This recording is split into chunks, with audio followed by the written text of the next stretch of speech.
Bismillahirrahmanirrahim. Assalamualaikum warahmatullahi wabarakatuh. Di video kali ini saya akan menjelaskan bagaimana menentukan kerusakan yang menyebabkan munculnya DTC SCT.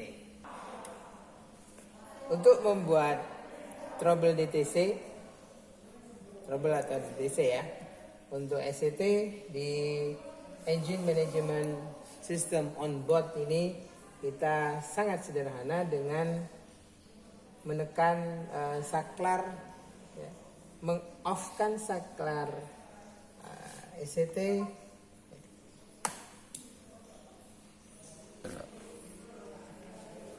Jika sudah kita set seperti tadi, SCT-nya kita trouble, jika kita menggunakan scan tool, maka akan terbaca P0115 Engine Coolant Temperature Circuit. Oke, jika SCT bermasalah, tanda-tanda atau tanda-tanda visual yang bisa kita lihat adalah nyalanya radiator fan. Jadi model ini atau pola seperti ini bisa kita gunakan untuk melakukan pemeriksaan fan. Jadi pada saat konektor ECT itu dilepas, maka fan-nya akan menyala. Oke, sekarang bagaimana kita akan melakukan pemeriksaan atau kemungkinan-kemungkinan apa yang harus kita periksa. Yang pertama adalah ECT sensor. Yang kedua adalah wiring ECT sensor. Kemudian yang ketiga adalah SCM. Nah, ada catatan di sini. Jika kita menggunakan scan tool, ya, kita coba menggunakan scan tool yang lain ya, bukan scan tool yang kita gunakan tadi. Oke, kita coba menggunakan scan tool yang jenis lain. Ya. Oke, sekarang kita menggunakan scan tool G-Scan. G-Scan 2, kita kebetulan SM yang saya gunakan adalah K3VE yang digunakan di kendaraan Sirion. Jadi kita ke Daihatsu, kemudian kita ambil domestik, kita pakai YRV karena Sirion tidak ada di sini. Kita pakai YRV, pakai MJ2, ya. Dan kita pakai K3VE. Enter, FV engine, enter.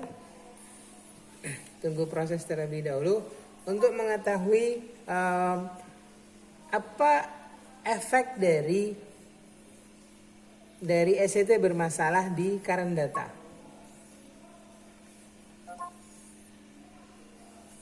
Oke. Ini ya, sama dengan yang tadi. DTC-nya P015. Kita kembali. Kita butuh current data. Sorry. Kita ke current data. Kita lihat berapa temperatur yang terbaca di SCT. Ya. Kita tunggu prosesnya. SCT berarti engine temperature ya. Nah ini, water temperature ya. Water temperaturnya terbaca minus 40 derajat. Oke, kalau di buku manual tadi, yang manual saya buat, step yang pertama itu kita melakukan pemeriksaan SCT. Kita coba skip, kita langkah yang kedua, yaitu melakukan pengecekan tegangan. Dengan melakukan pengecekan tegangan, jika tegangannya oke, maka sirkuitnya tidak bermasalah atau wiringnya tidak bermasalah. Tapi kalau ada tegangan yang kemudian dia tidak sesuai dengan spesifikasinya, maka wiringnya memang bermasalah. Probe yang merah atau kaki dari voltmeter kita letakkan ke E ya. Oke. Kita pakai avometer yang nomor 3. Avometer yang ini. kita pakai avometer yang nomor 3. Ini kita letakkan di E, kemudian ini di kaki yang satunya. Tegangannya 0. Karena jelas kita tadi sudah memberikan perlakuan dengan memutus sirkuit atau wiring dari ECT. Kita coba kembalikan. Tegangannya secara otomatis berubah. Jadi jika tegangan terbaca 0 seperti ini, bisa disimpulkan bahwa wiring untuk THW, karena memang yang saya trouble adalah wiring THW, jadi THW-nya saya putus, sehingga begitu THW kita potong, jadi sehingga jika THW kita potong, maka yang terjadi adalah tegangan yang terbaca adalah 0. Jika kita kembalikan trouble-nya, artinya kita perbaiki, maka tegangannya kembali normal. Dan kipas radiatornya pasti mati. Kemudian langkah yang kedua, langkah selanjutnya adalah memeriksa ECT. Untuk memeriksa ECT sama seperti tadi, karena kita akan memeriksa tahanan, ya, posisi probe-nya. Probe ini kita buat 2 kilo. Nah, 2 kilo. Nah, kalau tahanan boleh tertukar.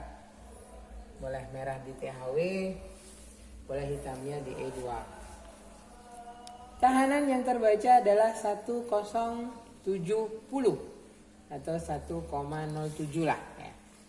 Kita belum yakin apakah ECT-nya ini normal atau tidak. Di Engine Management System ini saya sudah buatkan simulatornya, simulator untuk mengukur tahanan.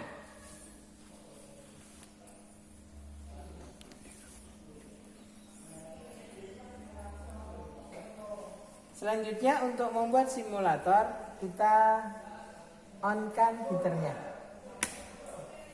Di sini juga saya sudah sediakan termometer, jadi kita bisa melihat berapa temperatur sekarang. Temperatur sekarang kurang lebih sekitar 28 derajat Celcius. 28 derajat Celcius. Kemudian tahanannya, kita lihat tahanannya. Apakah tahanannya mengalami perubahan? Begitu kita berikan perlakuan panas. Kita tunggu saja, ya. Nah, ini sudah terlihat bahwa tahanannya menurun. Bisa kita simpulkan bahwa ECT-nya tidak bermasalah. Kita tidak perlu lama-lama untuk memutuskan bahwa ECT-nya rusak atau tidak. Jadi selama dia sudah ada perubahan tahanan, berarti ECT-nya tidak bermasalah. Kita matikan dulu heaternya supaya tidak terlalu panas. Langkah selanjutnya yang akan kita lakukan adalah menentukan apakah kontinuitas wiringnya oke atau tidak. Kita off-kan lagi, ya. Kita off-kan dulu aja anunya. Kita putus lagi rangkaian atau wiring ECT-nya. Kita lakukan pemeriksaan kontinuitas. Untuk avometernya kita pasang di buzzer aja supaya mudah, karena kita hanya ingin melakukan pemeriksaan kontinuitas.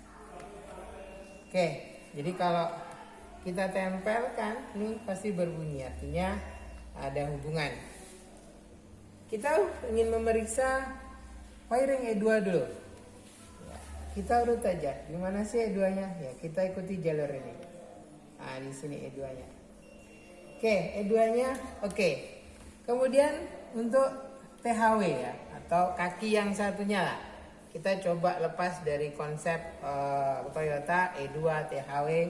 Kita coba bahwa yang kita pahami adalah, yang harus dipahami bahwa ECT itu punya 2 terminal, yaitu E2 dan THW. Kalau kita tidak tahu mana THW dan E2, ya kita lihat warna kabelnya. Kalau juga tidak tahu warna kabelnya, ya kita coba cek satu persatu kaki SCT, kemudian hubungannya dengan SEM.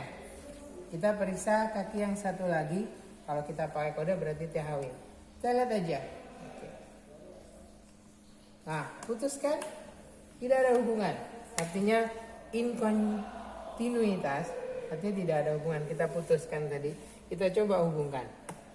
Nah, berarti memang salah satu wiringnya lagi bermasalah. Kita putus lagi, wah, nggak ada hubungan.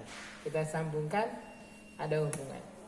Berarti proses pemeriksaan ECT, wiring, kemudian tegangan ya. Jadi memeriksa wiring itu bisa pakai dua cara. Memeriksa kontinuitas atau memeriksa tegangan. Jika tegangannya oke, berarti wiringnya oke. Ya. Jika kontinuitasnya oke, ya.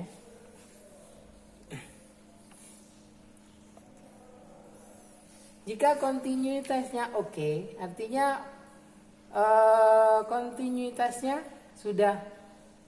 Jadi kalau misalnya di sini kan kebaca apakah wiring THW normal atau terhubung? Misalnya jawabannya iya, maka lanjut ke langkah berikutnya. Apakah wiring E2 normal atau terhubung? Iya. Tapi ternyata tegangannya juga nggak pas-pas juga.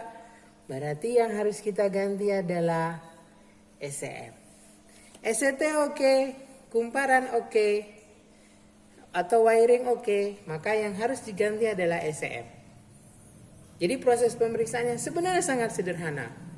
Tinggal konsepnya kita udah pegang atau belum. Yang harus kita pegang, yang harus kita ingat adalah bahwa wiring diagramnya SCT itu cuma 2 kabel. Entah itu ada kode seperti Toyota ataupun tidak. Kalau di Suzuki tidak ada kode seperti Toyota. Ini kebetulan saya ambil dari Toyota ya. Jadi punyanya Avanza. Jadi ada E2 dan THW. Kalau di Suzuki tidak ada. Yang kita lihat adalah warna. Tetapi konsep itu harus kita keluar dari konsep itu supaya apa yang kita pahami adalah pemahaman secara general, sehingga kita bisa gunakan pemahaman itu untuk memperbaiki unit-unit yang lain. Mungkin itu saja ya. Penjelasan tentang kenapa muncul DTC P0115 atau P01118 atau P01117 jika di Suzuki. Kurang lebihnya yang harus kita lakukan pemeriksaan tadi. Kita simpulkan bahwa pemeriksaannya cuma 3, SCT, wiring, SEM. Artinya tegangan itu juga nanti termasuk dalam pemeriksaan wiring. Mungkin itu saja penjelasan dari saya tentang SCT. Kurang lebihnya penjelasan tadi sudah saya sampaikan. Jika ada yang mungkin kurang jelas bisa komen di tempat komennya ya. Mudah-mudahan informasi ini ada manfaatnya dan menambah pengetahuan kita tentang trouble SCT. Assalamualaikum warahmatullahi wabarakatuh.